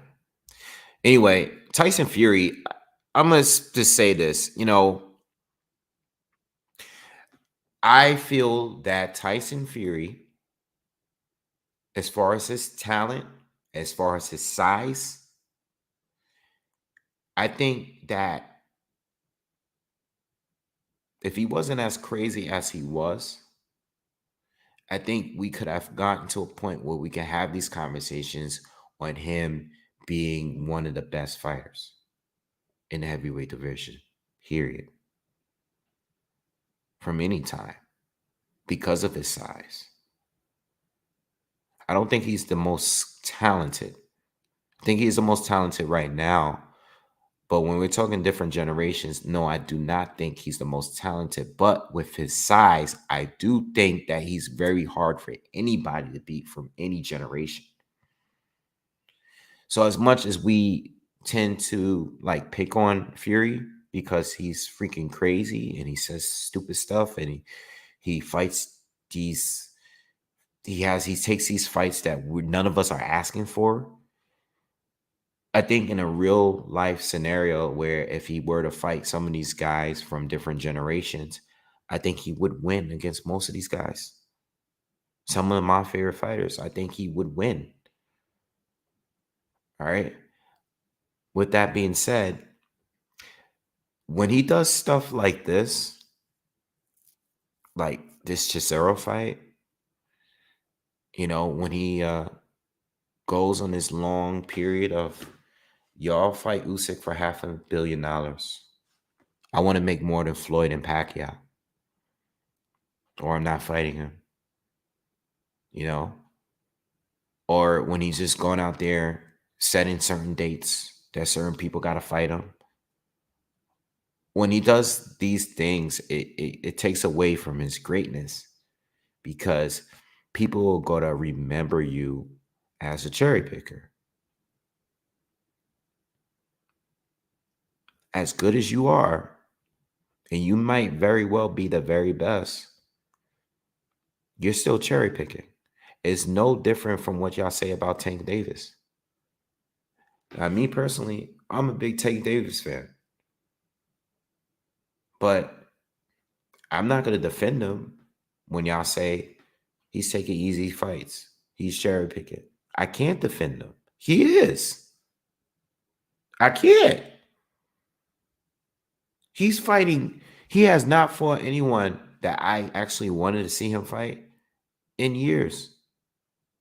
As a fan, as a consumer, he has not fought anyone that I wanted to see him fight. And when it comes to Tyson Fury, it's pretty much the same thing. He fought Wilder, but Wilder cherry-picked him. Wilder shouldn't have even fought him when he fought him. But since he fought Wilder, he has not given me a fight as a fan and a consumer that I asked for. He didn't fight Joshua. He hasn't fought Usyk. And now that Joyce beat Joseph Parker, he's telling Joyce, you need more Instagram followers. You ain't popular enough. How do you tell a fighter he ain't popular enough? You need more Instagram followers. Is that ATG shit? It's not to me. What's going on? Fury got all the talent in the world. I think Fury, let's say Fury was as good as he is, but had the mind of a Chisora or something.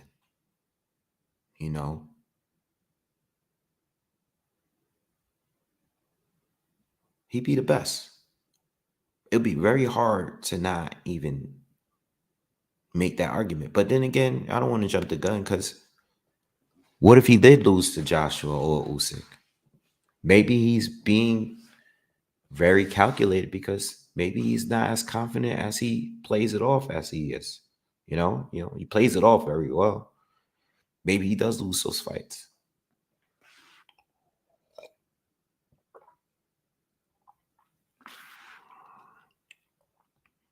Shout out to everybody that's still up with me, man. This is so random. I'm never up this late to do lives. But I had to get on here, man. Shout out to you, Andrew. I see you.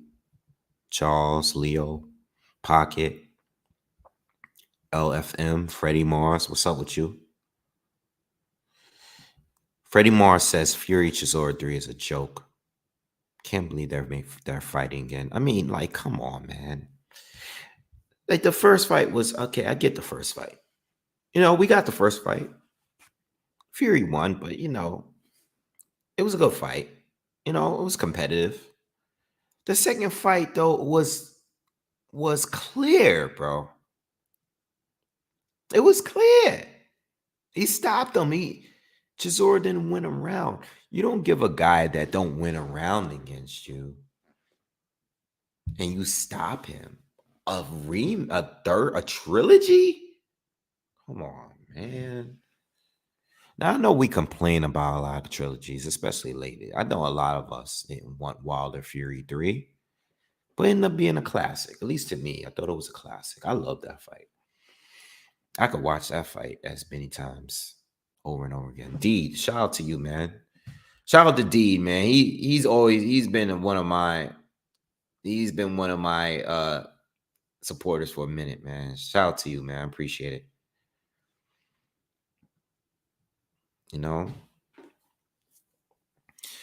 I'm drinking Jameson tonight. I've been drinking I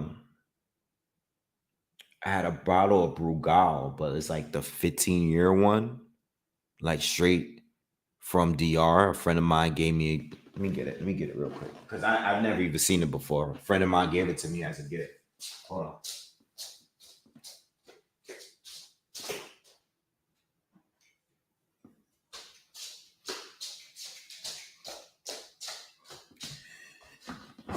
If you guys ever get your hands on this, try it out. It's not sold here in the States, but very, very good. Very, very good. Because the regular Brugal is really, really, really strong. So I don't know if you guys are into it. But great. This one is smoother. It's very, very good. Yusuf, thank you for supporting me since 2013. Yes, it's been that long. I've been here since 2013. Appreciate you, man.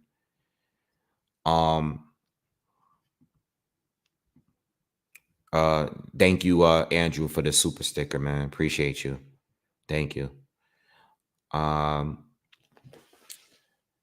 Fury is very good, man. And he could be, if he really wanted to, I think that Fury could have,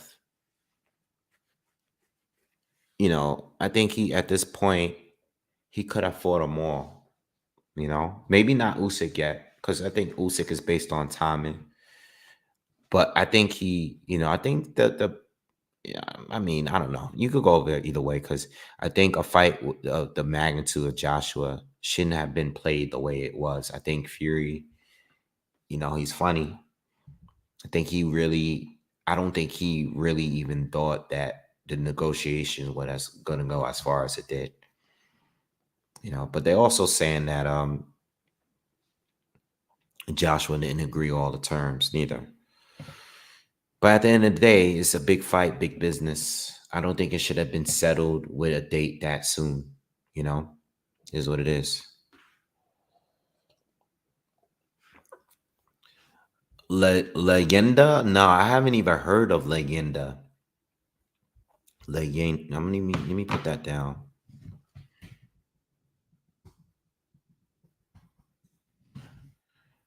No, I haven't had it. What is this? A rum? That's a rum. No, I haven't had it, but I'll put it down on my list to check it out. My favorite right now, my go-to is the Maestro Dobel Pavito. It's a tequila.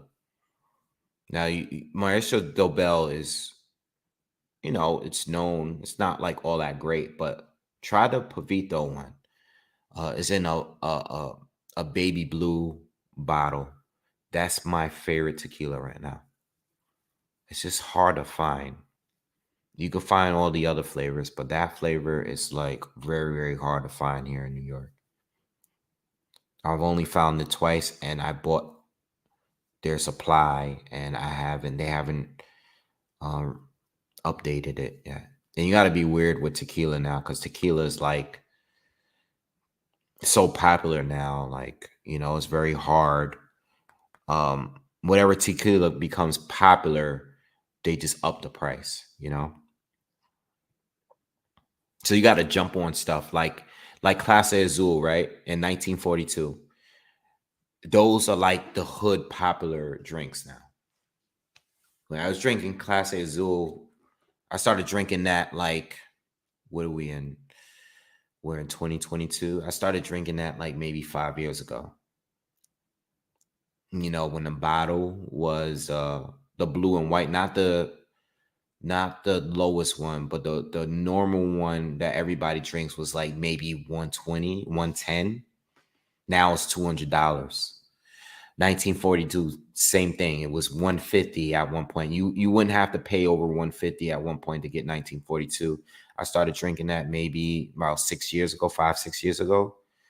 And now it's $200. It's crazy. You got to get stuff right before everybody gets on it. And that's why I'm shout out to thanks Counterpunch for even telling me that, because I like to drink stuff before everybody gets to it. Once a rapper puts a drink out, it's over. Once a rapper has a drink in their music video or something, it's over. I don't even want to touch it no more.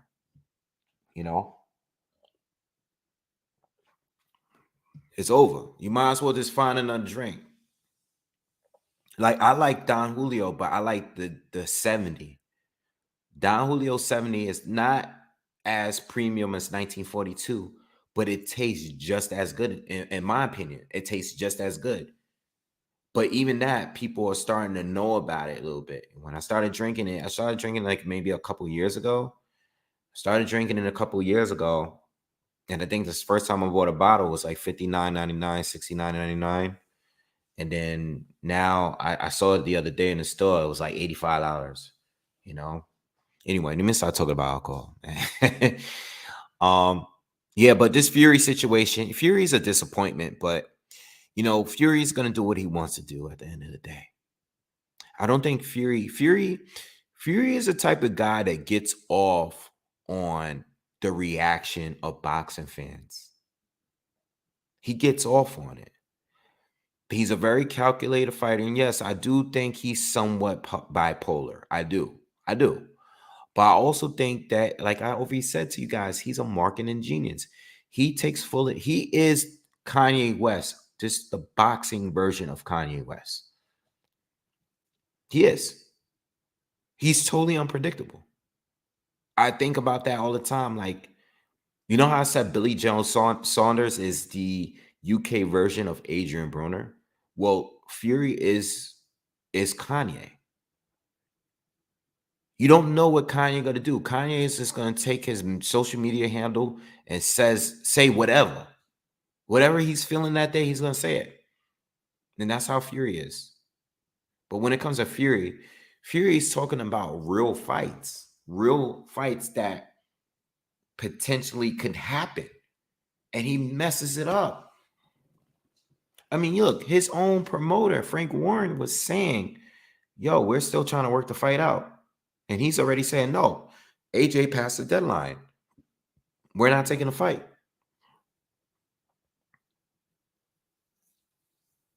I'm just rambling at this point. Anyway,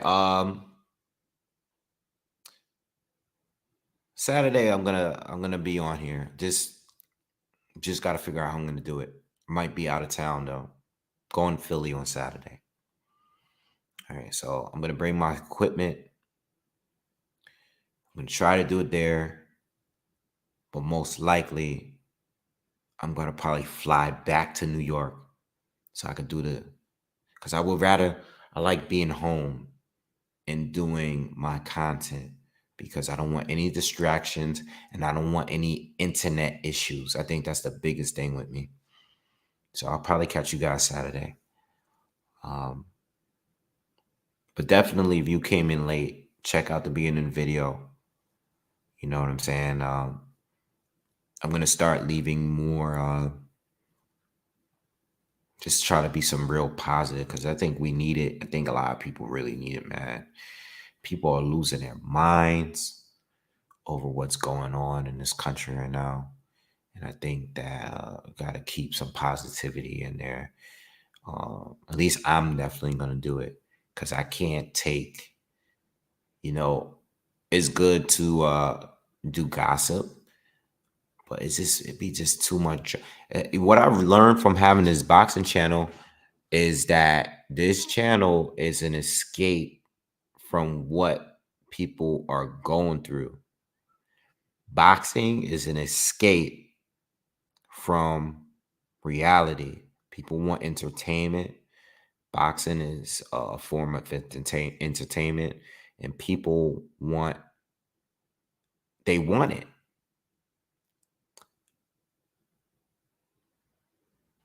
So with this channel, I want to just, continue to give you quality content, because there's a lot of people that's left me messages, wrote me emails saying, they going through things.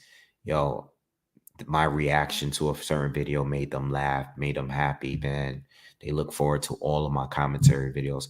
I've gotten all these kind of stuff. Like, I've gotten even one or two messages, maybe since the time of being on this channel, how people were suicidal and they love boxing so much and they like to tune in. I've gotten so many crazy messages that made me like, yo, I can never stop doing this, you know? I would love to get to a point though, man. My dream at this point is to get to a point where I don't have to work anymore, man.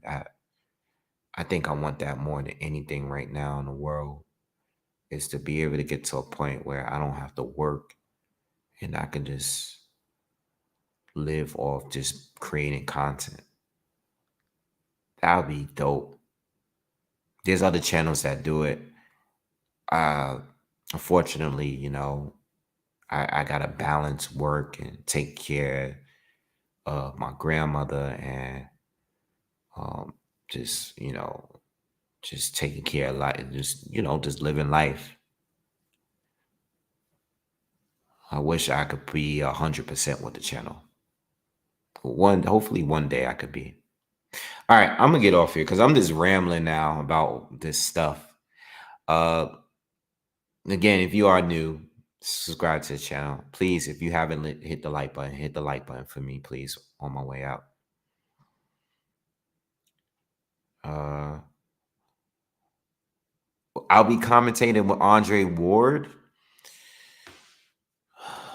Man, I would love to, man. Andre Ward is my guy, but I don't know if I'm be. I don't know if I'm gonna be. I don't know if I'm gonna be commentating for Andre Ward with Andre Ward. That would be great. Andre Ward is my one of my favorite fighters. But hopefully, man, I love those guys. Love him and Tim Bradley, man. I hope he makes the next Hall of Fame. I want him to make the Hall of Fame. Tim Bradley's dope. I saw Dre at the Hall of Fame this past year.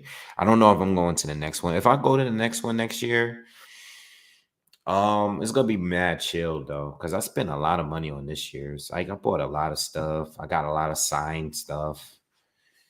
But Andre Ward is dope. He gives great commentary. I don't like the way his scorecards look sometimes, but Andre is dope. Yeah, we'll see. We'll see. You see Adi on the Zone. Adi works for the Zone. He does commentary and stuff for the Zone. I would love to be in his position, man. It's great when you're doing like work for you for the thing that you love. But in the UK, it's opportunities. He probably rubs shoulders with the right people. He speak well. All right. He speaks well and he's always respectful, and he never like has rants or he never disrespects anybody. That's exactly why he's very, very professional. I'm professional, but I'm not professional like him because I talk my shit sometimes. So I probably say the wrong things about the wrong people sometimes. All right. I mean, I think some of my most viewed videos are rants about somebody.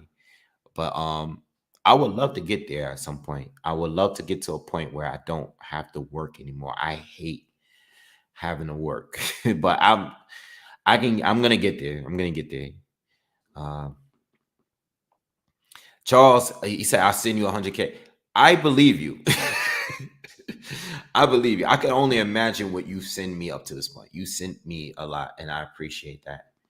Appreciate that, man. Uh Andrew says, first guy I thought of boxing carrying turn. Well, you know what? When I started the channel in 2013, I actually wanted to be a promoter, right? But I'm gonna be honest with you guys. I didn't know the ins and outs about the sport, the politics of the sport, like the way I do now. You know, at the time that I created the channel.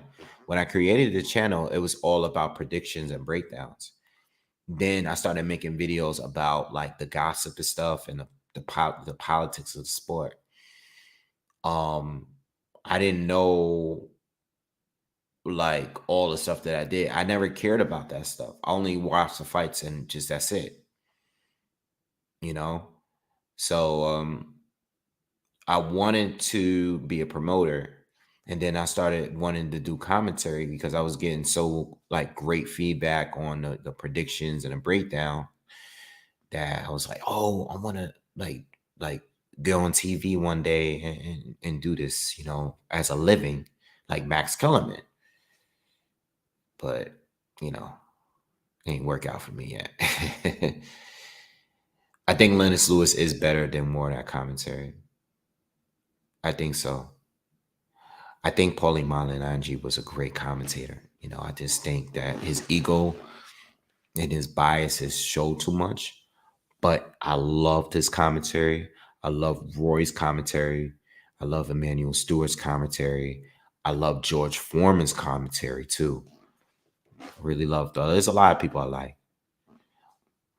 I'm actually liking Tim Bradley a lot more these days. He's more recent. In the beginning when him and Ward was starting, it seemed like it was a battle because they was just trying to outdo each other over the microphone. But recently, I really like Tim Bradley.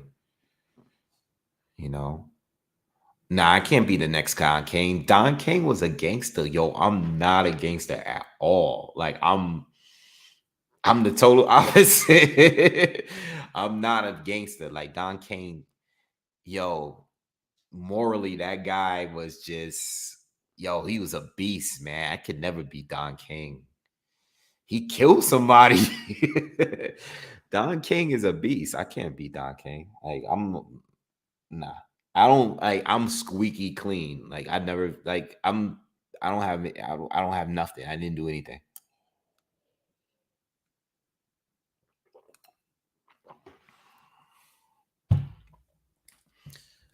Mark C, thank you for the donation, man. Appreciate you, man. Appreciate you. Oh man.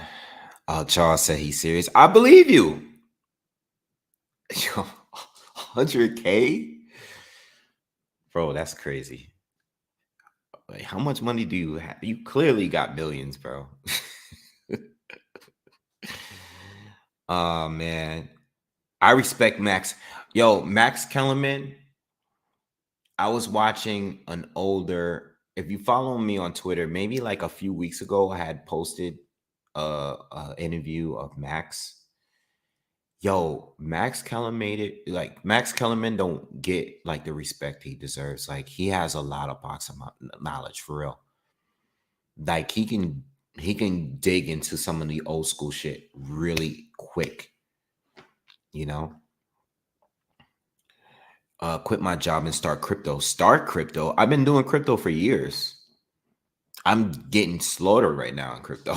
In fact, I'm getting killed in crypto. I don't want to talk too much about it because hey, my family watches me in my videos. I am so in the red right now when it comes to crypto right now and stocks. It's killing me right now. I bought crypto. I bought Bitcoin and Ethereum like in 2017, like in the beginning of that year. All right. So I've been holding on since like for 6 years. And let me tell you something, it's been a roller coaster. You know, luckily I'll never be in a red when it comes to Ethereum or Bitcoin, um, because I bought it so early. But the fact that it went from I think I can't remember off top what I bought Ethereum at, but Bitcoin I bought when it was like just under 4K uh in shares and coin, and it's been a roller coaster, man. It's gone as high as like almost 70K, and now look where it's at. It's in like 18, I think the last I checked it, you know, and I didn't sell. I didn't sell. So now I'm like, it's going all the way back down. So, you know, but I made a lot of money on Dogecoin. Made a lot of money on that.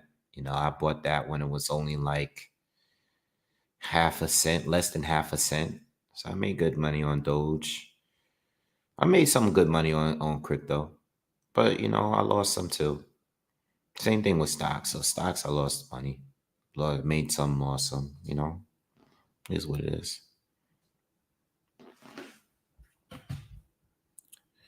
What else you guys know? I was supposed to Grim, the fact that you told me to quit my job and start crypto is crazy.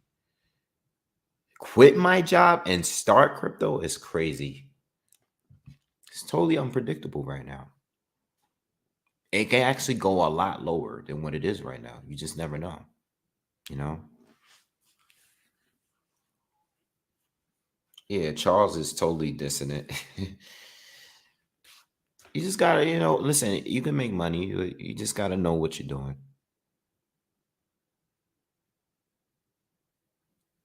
Um, DJ Big Leg says Savannah is gonna bust Clarissa and Kambosos is gonna make it a much better fight this time, but lose a closer fight on points unless I'm thinking that though. I think he's gonna win maybe a round or two more, but I still think Haney's gonna win.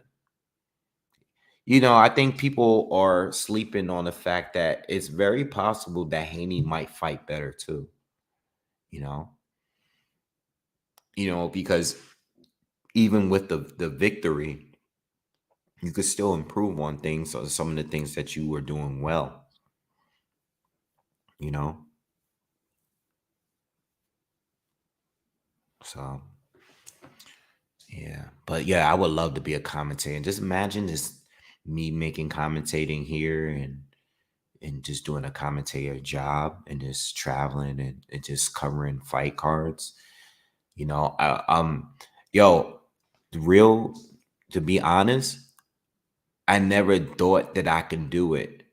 But when so many people were leaving comments saying that they watched the fights but keeping on mute so they could hear my commentary, that made me know like, okay, I think this is a real thing. You know what I'm saying? That made me feel like, oh wow, I think I really have something going.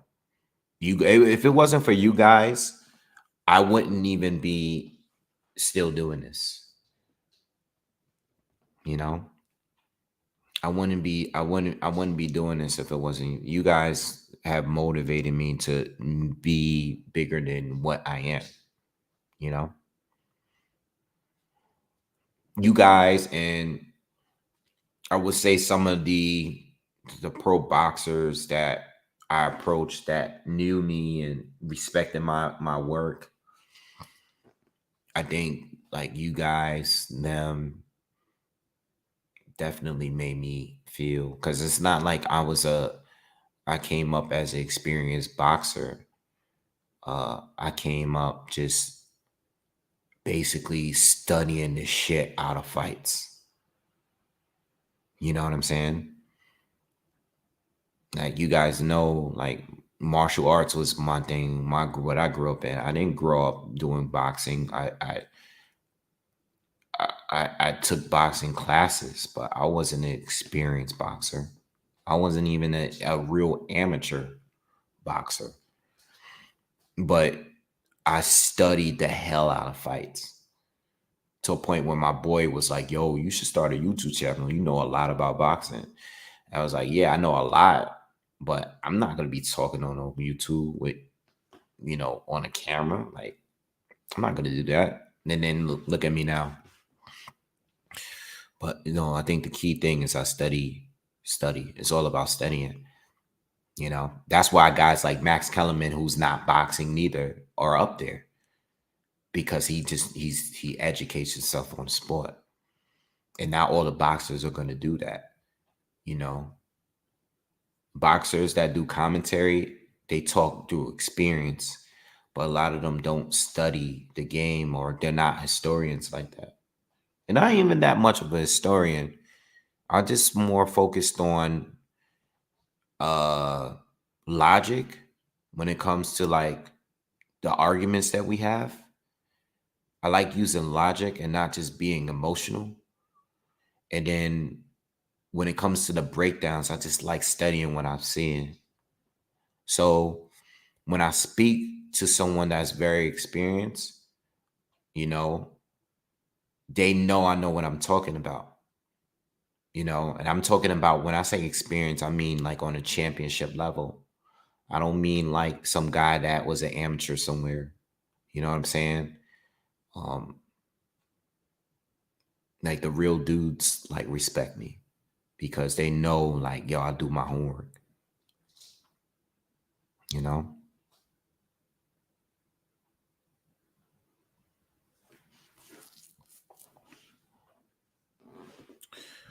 All right, guys, I'm gonna get some rest, man. I do gotta get up early for work, and I've been on here for 2 hours. I was supposed to be on here for an hour top. All right, but I appreciate everybody here. Charles, appreciate you again. Thank you for the donation, man. I don't know what the hell you do for a living, man, but thank you for giving me these donations, man. It's been a crazy last few years of your support. uh so to you, R. Jack Wealth, DJ Big Leg, Mark C, OG Tate, Grim Boss, Andrew Smith, Freddie Mars is in the building. Who else we got here? Counterpunch, thank you for stopping by too, bro. Appreciate you, man. Keep doing your thing on your channel. Make sure you guys subscribe to Counterpunch. Classico, thank you as well. Anakin Skywalker, shout out to you. LFM 001, Leo, Deed, SJ Fish 101, shout out to you. Pocket, Maker, it's a lot of you in here. Punch Quote, shout out to you. OG right there too. Shout Wanda. Shout out to everyone that's here. All right. What's good, Woog too? Shout out to you, bro. Keep doing your thing with the breakdowns, man. What's good, Woog is a breakdown channel. He's another one that's on the come up. He's just straight doing breakdowns, man. He's giving you 25, 30-minute videos of breakdowns. Shout out to What's Good Woogs. Make sure you subscribe to him. No drama, not a bunch of gossip. And shout out to Punch Quote too. Punch Quote. Oh, no, I'm sorry, not Punch Quote. Punch Perfect Boxing. Another breakdown channel. Straight breakdowns. Shout out to Boxing Gems. You already know. I always shout him out here. He's the film study guy, the expert. Probably the best, the elite out there right now. Shout out to them. Shout out to Boxing Beats and Rhymes. Shout out to Ring IQ. Go to the channel's Counterpunch. I already said him. Shout out to Trill Boxing Talk over there, my guy over there, LDBC. Everybody that I D-Style Boxing, shout out to D-Style. Everybody that I'm cool with. Captain Crochet in Canada, shout out to him. There's a lot of you guys. Bruce Vane, shout out to you. I said Boxing Beats and Rhymes already? I think I did. All right. Shout out to all the channels, man. I'm out of here, man. Subscribe to the channel. Please hit the thumbs up if you haven't already. If you've been here all night, if you haven't hit the thumbs up yet. Shout out to Con Enigma. That's another one of my subscribers that's been here for a minute. All right. School is the best. Shout out to you as well. David Dion, what's happening? All right. I'm out of here, y'all. Have a good night. Peace.